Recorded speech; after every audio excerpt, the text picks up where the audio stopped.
I don't know, switching back to the Warriors just for one last second, I don't know how accurate this is. I do know that I was told this. You didn't have any bad relationships with anybody. As a matter of fact, you had a lot of good relationships. Yeah.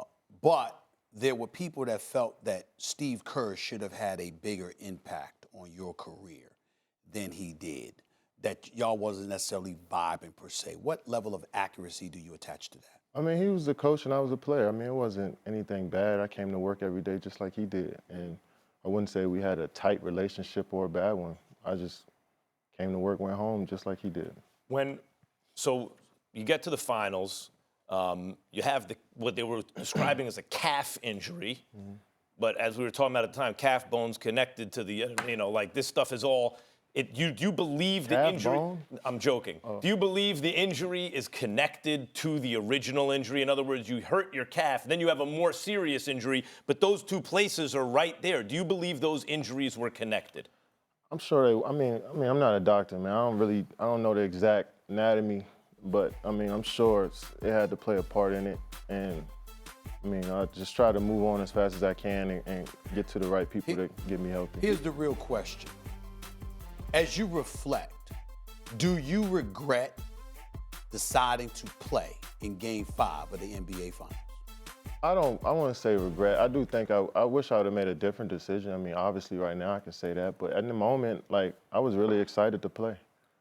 Was there or can you describe the atmosphere around the Warriors, front office, coaching staff, teammates, what the expectations of you were? Did you feel pressure to play? Not at all. I mean, it was, like I told somebody before, me and Rick Celebrini, every day it was just him and I just working, building, It was more than just rehab with him and I. It was a tight relationship that I formed with him through that time. So that was it wasn't nobody else in my ear. None of my teammates said anything to me, the ownership. I'm one of the best players on the team, and we're losing in the finals. Of course, in the back of everybody's mind is wondering when I'm gonna come back to play, but nobody said that to me.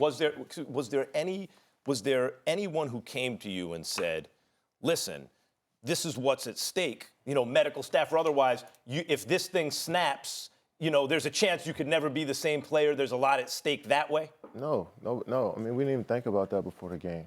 That was, if Achilles was even in the question, that might even strain it. I wouldn't even have played, but that wasn't even the question, man. It really was a freak accident. Here's what I think I'd like to say to you. I consider you the best in the world, like I said. You have some people that think about MJ, they think about Kobe. Obviously, you draw comparisons to people like LeBron, et cetera, et cetera.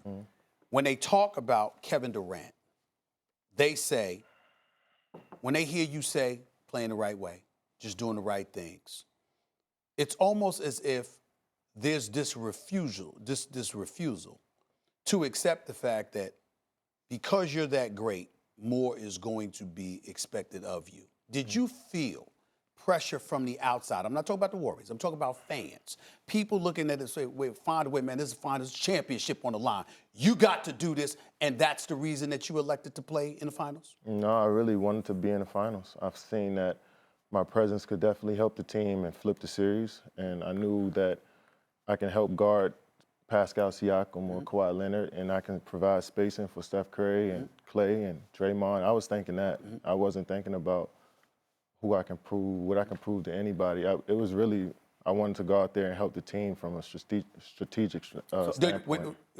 A third championship would have tied LeBron James for as many titles as he had in his career. Did you think about that at all? No, I mean, the second the buzzer sounds and you win the championship, I really was thinking about that. That's such an amazing feeling. The whole organization, everybody's families and friends are on the floor celebrating. I thought about that. Maybe I shouldn't have thought about that, because we were down 3-1.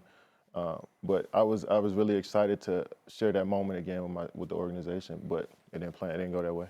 When I look at the landscape for you right now in Brooklyn, in this city hasn't had a championship in decades and decades and decades, but it's basketball obsessed. Yeah. You coming off the injury, you with criticism, you joined this super team. Are you looking at Brooklyn as an opportunity to do the biggest thing you've yet done in basketball, or is it just another day at the office? I just want to play. Yeah.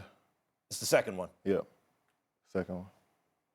Let me transition, because it's important to me, while you're sitting up here on this show, to make sure that we relay to you the kind of things that people say about you.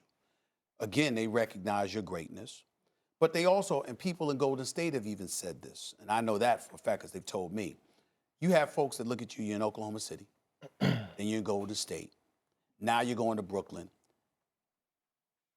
Kevin Durant is trying to find his comfort zone. He's trying to find a place where he can just genuinely be happy and received in the fashion that he thinks he deserves. This guy, like Kyrie Irving to a lesser degree, doesn't look nearly as happy as he should because he's highly paid, he's recognized one of the greatest ever, et cetera, et cetera.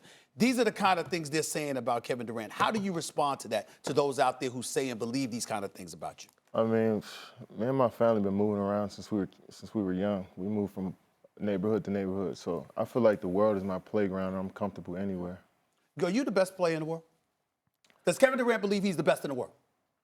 I don't even look at stuff like that no more, man. I mean, When did you stop? A few years back. Why? Because I respect all these players. I'm not trying to be better than anyone. I'm just trying to be the best version of myself. Thanks for watching ESPN on YouTube. For more sports highlights and analysis, be sure to download the ESPN app. And for live streaming sports and premium content, subscribe to ESPN+.